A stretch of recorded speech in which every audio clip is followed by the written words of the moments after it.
Hello everyone and welcome. I'm Joey Bridges, joined by my brother James. Welcome to Conversion Tracking Part 2. Or, as some of the spook movies said, Part 2. And we're not French, nor do we probably speak. Yeah, well, thought it was cool.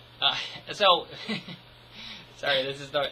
Someone asked, how do you guys prepare for this? It takes about, We have one note of what we're talking about. That's it. Subject. So in Part 1, we talked about conversion of phone tracking. By the way, if you don't have a phone component to your business, I highly recommend adding one.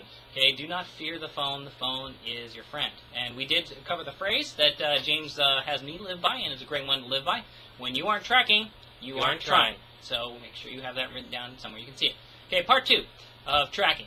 We talked about phone tracking, and we talked about, now we want to talk about internet, Facebook internet tracking. Okay, so what's happening at the end of the day?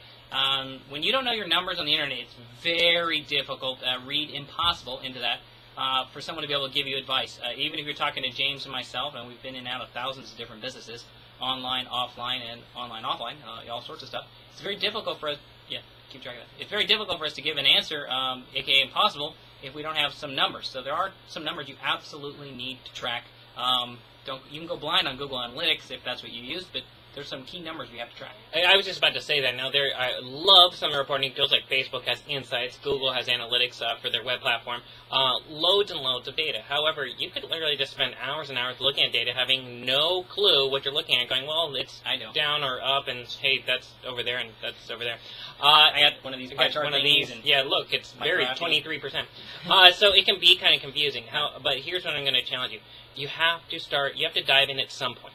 Okay, you have to dive in at some point. Even if you have another webmaster, even if you have an employee helping you with these items, I'm going to challenge you to track some of your key numbers. And now Joe always has been a master of, hey, we always have a sheet so we can track, hey, what we're spending, how much traffic it's bringing, what the conversion rate is. Very, very key metrics. You don't have to be complex, but you do have to have some key numbers that will help you make better decisions. In other words, hey, if something's working, make it work even better.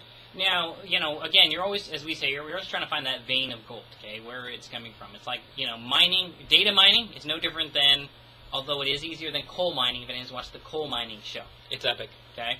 So you're trying to find the vein where you can go get the most productivity out. So some things you want to track. And by the way, this is just the start, because you can get as crazy as you want, and in the end, you can get far more detail. But some initial numbers to track. How many unique visitors came to your website? Number one, how many unique visitors came to your website? 2, how many leads, came from your website? And by the way, from your marketing source. Like, hey, if you're launching your Facebook ads, hey, how many leads came from That's true. How many leads, how many, Facebook, because we're kind of mixing both here, but Facebook, hey, how many leads, how many fans did you add? Okay, so how many people visited? How many people joined, liked, signed up, okay?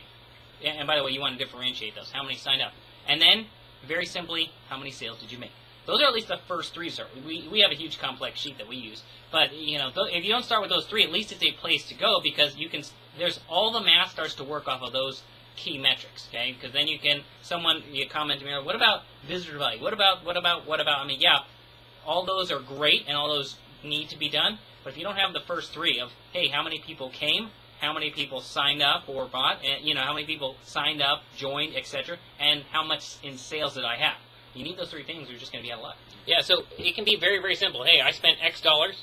It brought X in far as leads, sales, and then you can figure out, hey, how many people, et cetera, and you can work very simple formula that way. That's what helps. You can put more money where it's working, and hey, if it's not working so well, maybe you make some changes before investing more money. Tell you what, if you got, an analytics report and you're confused or whatever, start going fax to 310-861-8662, 310-861-8662, and we'll take a look at it. Take a look at it. They just upgraded Google Analytics, by the way, so it's different. I'll look at it. All right, on behalf of James, I'm Joey Bridges. To your success with your Facebook marketing efforts.